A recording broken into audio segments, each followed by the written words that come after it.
चलिए तो आज के इस वीडियो में हम आपको बताने वाले हैं chemistry first lesson the solid state यानी ठोस अवस्था से 20 महत्वपूर्ण एमसीक्यू है ना, यानी ऑब्जेक्टिव क्वेश्चन होंगे जो कि इस बार के लिए बहुत ही इंपॉर्टेंट होंगे। तो आप इस वीडियो को देखें, अपने दोस्तों के पास भी शेयर करें ताकि वह भी इस जानकारी को अपने पास रख सके। तो सबसे पहला इसमें प्रश्न क्या कहता है, इसको देखें। सबसे पहला प्रश्न है, एक धातु जिसकी बनावट हेक्सागोनल क्लॉज पैक्ड आकृति है उसकी समन्वय संख्या होती है। यहाँ क्या कहता है, हेक्सागोनल क्लॉज पैक्ड, इसका मतलब HCP हेक्सागोनल क्लॉज पैक्ड आकृति है तो उसकी समन्वय संख्या होती है। तो देखिए ऑप्शन में 6 है, 12 है, 8 है, 4 है, लेकिन यहाँ हम ये आपको बताना चाहते हैं कि यदि यह 2D में प्रश्न करे 2D में तब तो इसका सही आंसर 6 होगा, लेकिन यदि 3D में करे तब इसका आंसर जो है क्या होगा, 12 होगा। अब बात क्या है कि यहाँ 2D या 3D का बात ही नहीं किया है। तो देखिए जब 2D या 3D का बात ही नहीं करे यानी द्विविमा या त्रिविमा का बात ही नहीं करे तो हम लोग त्रिविमा को मान करके चलते हैं। ठीक है, किसको मान लेते हैं, 3D को मान करके चलते हैं। तो इसमें कहीं भी द्विविमा या फिर त्रिविमा का बात नहीं किया गया है, इसलिए इसका सही आंसर जो है बी होगा, यानी इसका जो सही आंसर है क्या होगा, 12 होगा। ठीक है, यानी 6 जो है 2D के लिए होता है, 8 तो होगा ही नहीं और 4 होगा ही नहीं। तो सही आंसर इसका कौन सा हुआ, ऑप्शन नंबर बी। चलिए इसके बाद हम लोग सेकंड प्रश्न को देखेंगे। सेकंड प्रश्न कहता है, निम्नलिखित में से बेर हवादार ठोस कौन सा है। बेर हवादार ठोस का मतलब अक्रिस्टलीय ठोस, इसका मतलब क्या है, अक्रिस्टलीय ठोस है ना। तो इसमें से आपको बताना है कि अक्रिस्टलीय ठोस कौन सा है। तो अक्रिस्टलीय ठोस के लिए आपको इस बात को ध्यान में रखना होगा कि इसका जो ज्यामितीय पैटर्न होता है वह निश्चित नहीं होता, यानी निश्चित जो उसका ज्यामितीय पैटर्न होगा वह क्रिस्टलीय हो जाएगा, लेकिन यदि ज्यामितीय पैटर्न निश्चित नहीं है तो वह अक्रिस्टलीय ठोस होगा। तो इसमें बताना है कौन सा अक्रिस्टलीय है। तो सबसे पहला ऑप्शन है यहाँ हीरा। तो हीरा का ज्यामितीय पैटर्न जो है निश्चित होता है, तो ये तो होगा नहीं। ग्रेफाइट का भी ज्यामितीय पैटर्न निश्चित होता है, ये भी नहीं होगा इसका सही आंसर। सामान्य लवण यानी NaCl साधारण नमक, तो यह भी जो है इसका भी ज्यामितीय पैटर्न निश्चित होता है, तो यह भी नहीं होगा। और थर्ड के बाद फोर्थ ऑप्शन इसमें क्या है, ग्लास, इसका मतलब होता है कांच, इसका मतलब क्या है, कांच। ग्लास या कांच एक ही बात होता है। अब इसका जो ज्यामितीय पैटर्न होता है यह निश्चित नहीं होता है, तो सही ऑप्शन इसमें का कौन सा होगा, डी होगा। ठीक है, तो इस प्रश्न का सही ऑप्शन डी है। इसके बाद हम लोग तीसरे प्रश्न को देख लेते हैं। तीसरा प्रश्न कहता है, सोलर सेल में उपयोग किए जाने वाले पदार्थ में होता है। सोलर सेल आप देखे होंगे, जो सोलर पैनल होता है इस तरह से होता है। इसमें बीच बीच में एक देखे होंगे पतला लाइनिंग होती है जो काफी चमकीला होती है, बीच बीच में ऐसा हो गया इसे। तो यह जो लाइनिंग होता है यह सिलिकॉन का बना होता है। यह किसका बना होता है, सिलिकॉन धातु का। इसमें बताना है कि कौन सा ऑप्शन जो है इसका सही है। तो ए नंबर में ऑप्शन है CS यानी सीजियम, है ना, ये जो है सही ऑप्शन नहीं है। बी नंबर में ऑप्शन है सिलिकॉन, और इसमें कौन सा होगा, सिलिकॉन ही सही होगा। ये SN18 जो है इसमें प्रयुक्त नहीं होता है और TI भी नहीं होता है इसमें, तो इसका सही ऑप्शन कौन सा है, सिलिकॉन है, यानी ऑप्शन नंबर बी है। चलिए आगे बढ़ते हैं। आयोडीन है ना, 4 ऑप्शन देखना है, बताना है इसमें कौन सा सही है। तो आयोडीन है और यहाँ 4 ऑप्शन है, आयनिक ठोस, परमाणविक ठोस, आणविक ठोस, सह संयोजक ठोस, यानी इस चारों में से सही कौन सा है, आयनिक ठोस है या परमाणविक ठोस है या फिर आणविक ठोस है या सह संयोजक ठोस है। तो देखिए आयोडीन जो होता है, आयोडीन का मतलब आयोडो, और यह जो है अणु से मिलकर के बना है। यह किससे मिलकर के बना है, अणु से मिलकर के बना है। तो अणु से मिलकर के बना है तो यह कौन सा ठोस होगा, आणविक ठोस होगा। कौन सा ठोस होगा, ये आणविक ठोस होगा। अब इसके बाद जो है हम लोग आगे बढ़ते हैं, यह ए बी जो है गलत है, डी भी गलत है, सी इसका सही है। आगे क्या कहता है कि बीसीसी का कोऑर्डिनेशन नंबर होता है। तो बीसीसी का जो बनावट होता है उसमें बताया गया होगा कि जो गोला होता है यानी परमाणु जो होते हैं क्रिस्टल के सभी कोने पर होंगे, सभी कोने पर, सभी कोने के बाद जो है बीच में यानी पिंड में होते हैं।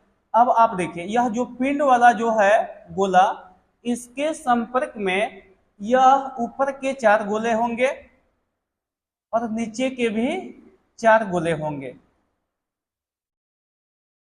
ऊपर के 4 गोले जो होंगे इसके संपर्क में होंगे। गोला का जो साइज होगा बराबर आकृति होता है क्रिस्टल में, और नीचे वाला भी जो चारों गोला है इसके संपर्क में होगा। यानी बीच वाला जो गोला है कितना गोला के संपर्क में है, तो 8 गोला के संपर्क में है। कितना गोला के संपर्क में, 8 गोला के संपर्क में। कोऑर्डिनेशन का मतलब ही होता है कि एक गोले यानी एक परमाणु जितने परमाणु के संपर्क में होगा उस परमाणु की संख्या को या उस गोला की संख्या को उप सहसंयोजक संख्या कहते हैं। तो इसमें यह जो गोला है 8 गोले के संपर्क में होगा, तो इसका उप सहसंयोजक संख्या कितना हो जाएगा, 8 हो जाएगा। यानी ऑप्शन नंबर ए जो है इसका सही है। बी सी डी क्या हो जाएंगे, गलत हो जाएंगे। फिर इसके बाद हम लोग आगे बढ़ते हैं। यहाँ प्रश्न क्या कहता है, ऊष्मा और विद्युत का अच्छा चालक है ना, ऊष्मा और विद्युत का अच्छा चालक है। तो ऊष्मा और विद्युत का अच्छा चालक जो है 2 गो होता है, एक तो है चांदी और इसके बाद है ग्रेफाइट। इसके बाद कौन सा है, ग्रेफाइट। यानी धातु में चांदी जो है सबसे अच्छा चालक होता है और धातु में ग्रेफाइट सबसे अच्छा चालक होता है। तो इसमें देख लेते हैं ऑप्शन कौन सा है। तो एंथ्रासाइट, कोक ये तो होगा नहीं, हीरा भी नहीं होगा, ग्रेफाइट ये बिल्कुल सही जवाब है इसका। यानी ऑप्शन सी जो है इसका क्या है, सही है। तो अभी तक हम लोग 6 प्रश्न को कर चुके हैं।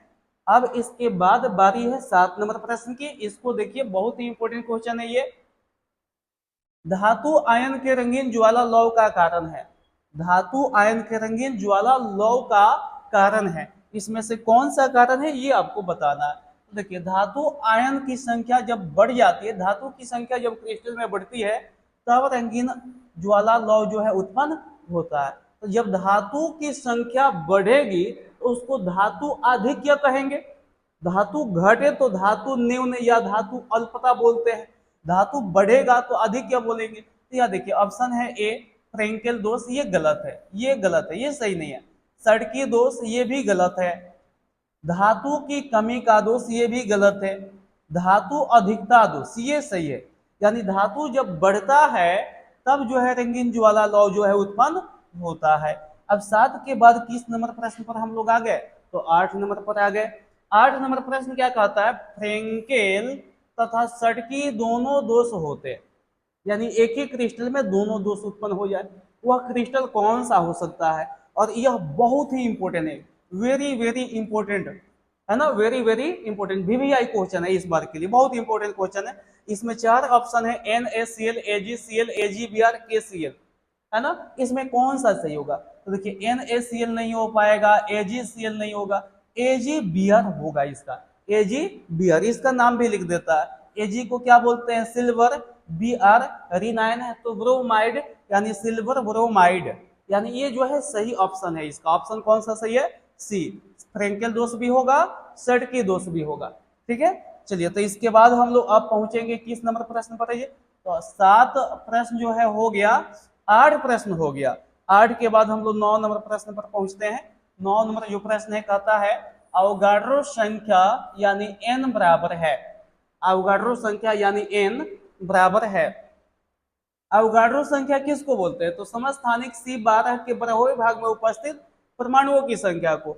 और यह जो संख्या है 6.22 या 23 भी हो जाता है, 22 या 23 भी हो सकता है, गुने 10 के पावर 23, 10 के पावर 23।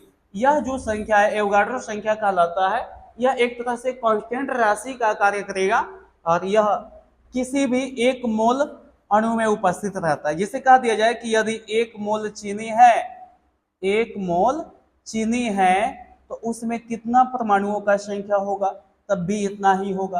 अगर कह दिया जाए कि 1 मोल यूरिया है तब कितना परमाणुओं की संख्या होगा, तब भी इतना ही होगा। यह कांस्टेंट राशि है, यह ना एक कांस्टेंट राशि है या नियतांक है, यह निश्चित होता। तो इसमें आपको बताना है कि यह संख्या इसमें से कौन सा जो है सही है। तो यह देखिए फर्स्ट नंबर ऑप्शन है 6.023 गुने 10 के पावर 23, यानी यह ऑप्शन जो है फर्स्ट वाला ही ऑप्शन क्या है, सही है। सेकंड नंबर ऑप्शन में 10 के पावर में कितना है, 24, यह गलत है। थर्ड ऑप्शन में जो है 10 के पावर में -23 है, ये भी गलत है। और ये तो होगा ही नहीं, ये तो होगा ही नहीं। ऑप्शन कौन सा सही है, तो ऑप्शन नंबर ए जो है इसका सही है। चलिए 9 के बाद अब हम लोग पहुंचेंगे 10 नंबर प्रश्न पे।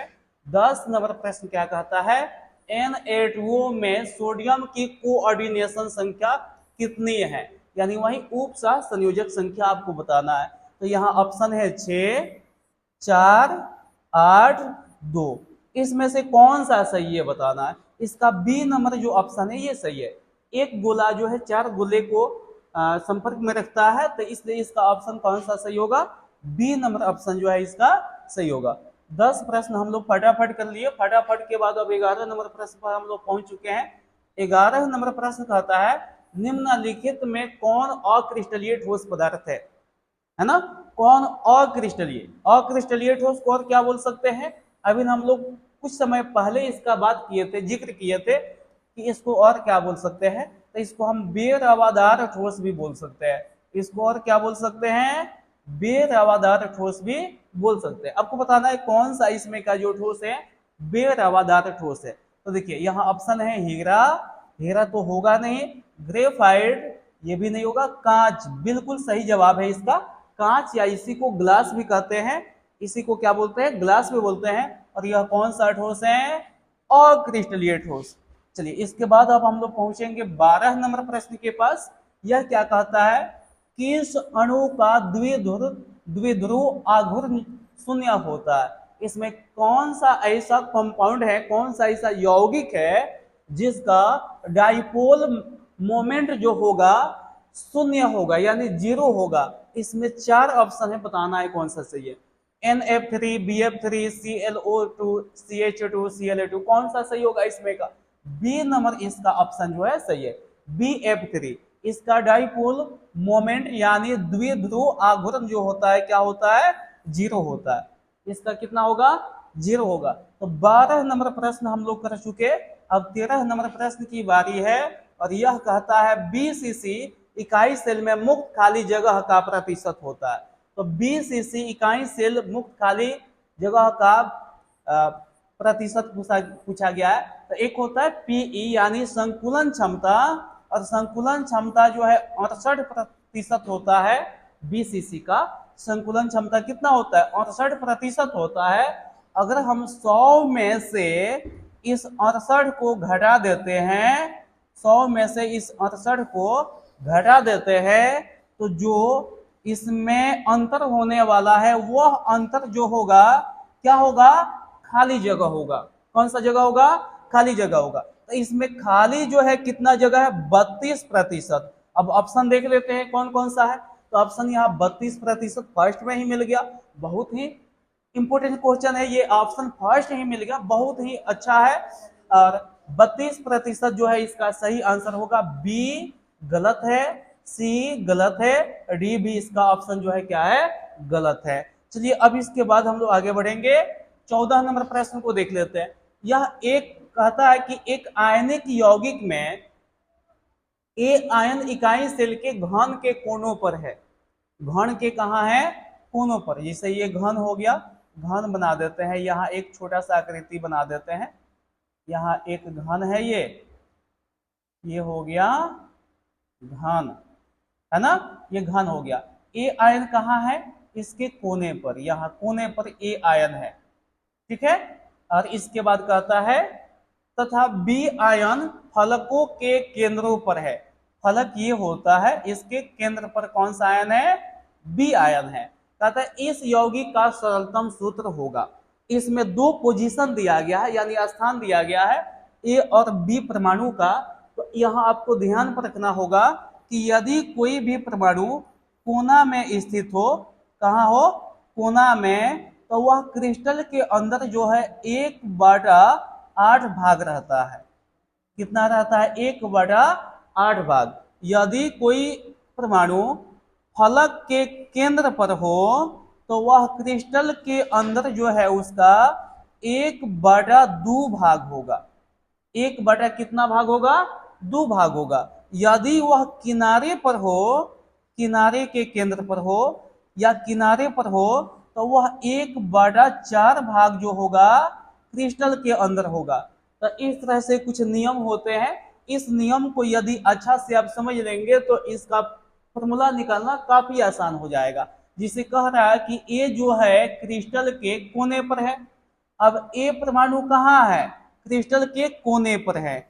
अब यहाँ देखिए, कोना पर यदि परमाणु है तो क्रिस्टल के अंदर कितना होगा, 1/8 भाग होगा।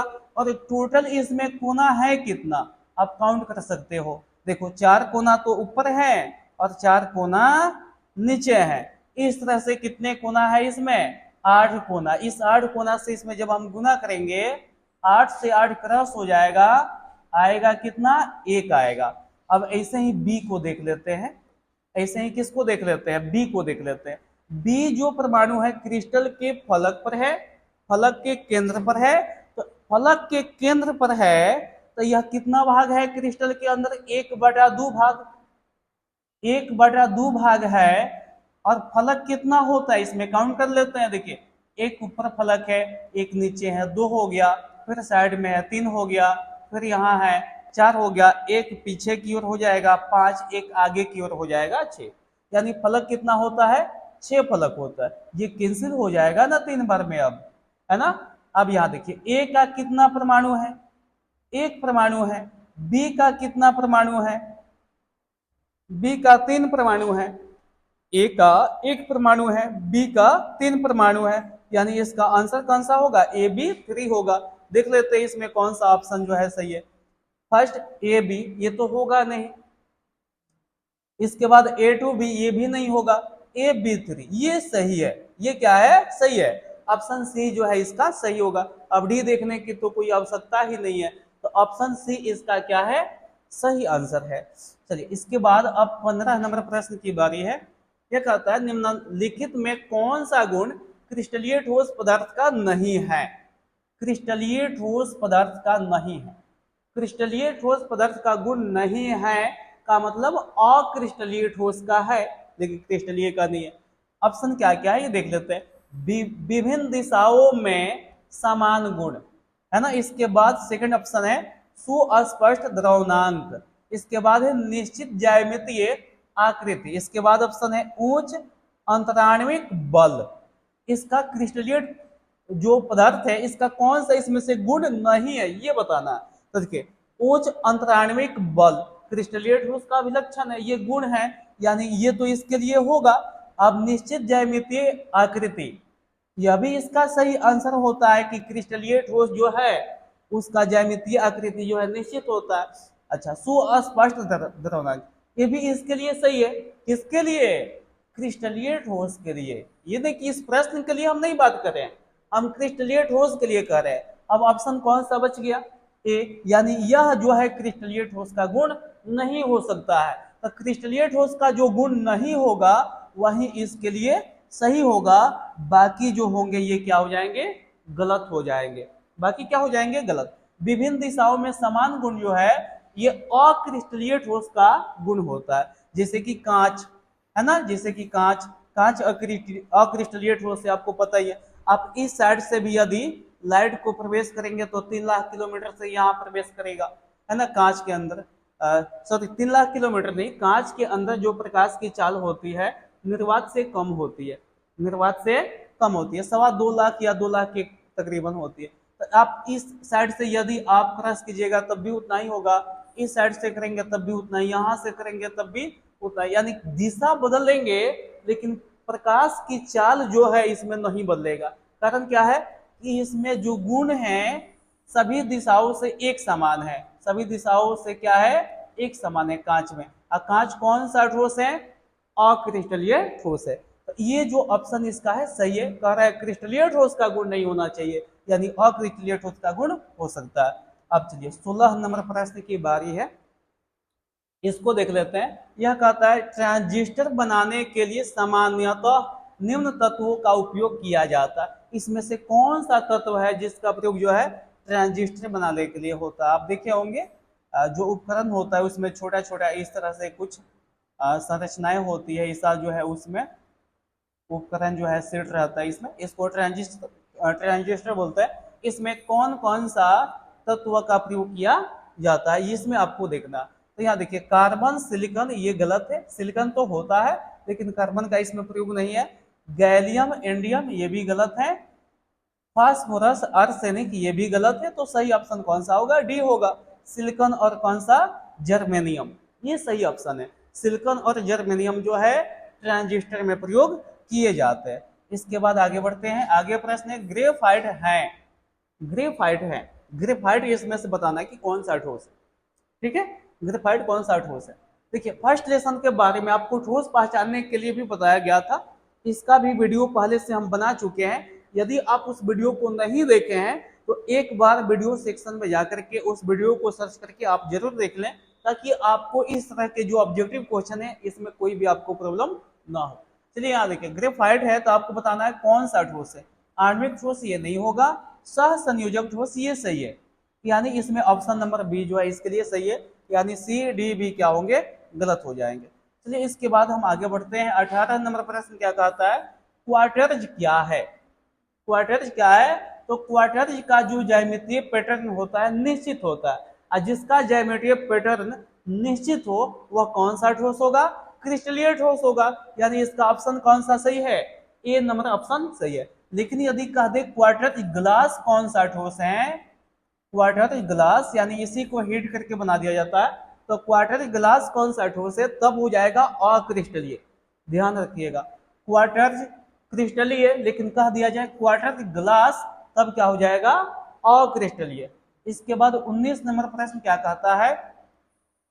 एक विमीय निविड़ संकुलित व्यवस्था में उप सह संयोजक संख्या है। एक विमीय का मतलब होता है जिसमें परमाणु को एक रेखा में सजाया जाए, एक पंक्ति में सजाया जाए। अब आप बताओ कि इसमें एक गोला जो है कितने गोले के संपर्क में है? तो कोई भी इसमें का आंतरिक जो गोला है, एक गोला अपने आसपास के दो गोले के संपर्क में, यानी एक इधर का एक इधर का, यानी एक और ये एक, दो हो जाएगा। तो इसमें कौन सा सही आंसर होगा? दो। एक गोला दो गोले के संपर्क में होता है, तो ऑप्शन इसका ए जो है क्या है? सही है। 4, 6, 8 ये क्या हो जाएंगे? गलत हो जाएंगे। अब लास्ट प्रश्न इसमें का है कितने ग्राम जल में जल के 6.022 गुने 10 के पावर कितना 23 अणु उपस्थित होंगे? ये देखिए एवोगाड्रो संख्या है। कौन सा संख्या? एवोगाड्रो। यहाँ बोले थे कि 2 या 3 हो सकता है या 2 हो सकता है, एवोगाड्रो संख्या है। अगर है कितने ग्राम जल के, तो सबसे पहला बात कि 1 मोल जल में इतना संख्या होगा, 1 मोल जल में इतना अणु संख्या हो सकता है। अब 1 मोल जल का मतलब कितना ग्राम जल हुआ? तो यहाँ निकाल सकते हैं इसमें कि H है 2 गो, तो 2 गुने H के 2 परमाणु है, तो 2 गुने H के 1 परमाणु का जो अणुभार होता है 1 ग्राम मोल इनवर्स होता है, तो 1 यहाँ हो गया। फिर इसके बाद यहाँ प्लस हो जाएगा, यहाँ हो जाएगा प्लस। ऑक्सीजन के 1 परमाणु का जो अणुभार होता है 16 ग्राम मोल इनवर्स होता है, तो प्लस में 16 हो जाएगा। अब 2 में 1 से गुना कीजिए, 2 होगा, प्लस में 16 है, 16 2 कितना 18। अब इसमें ऑप्शन देख लेते हैं कौन सा सही है। 10 तो होगा नहीं, 14 भी नहीं होगा, 18 ये सही है। ये क्या है? सही है। तो कितने ग्राम जल में जल के 1 एवोगाड्रो अणु जो है होंगे? 1 एवोगाड्रो का मतलब है कि 6.022 गुने 10 के पावर 23, तो वह होगा ऑप्शन इसका कौन सा सही होगा? सी नंबर ऑप्शन जो है इसका सही होगा। तो ये थे फर्स्ट लेसन के 20 इंपोर्टेंट प्रश्न। इसके बाद हम अलग लेसन का लेकर के फिर से आएंगे। इसे हमेशा जो है आपको ऑब्जेक्टिव क्वेश्चन को पढ़ाया जाएगा। आप इस चैनल के साथ जुड़े रहे।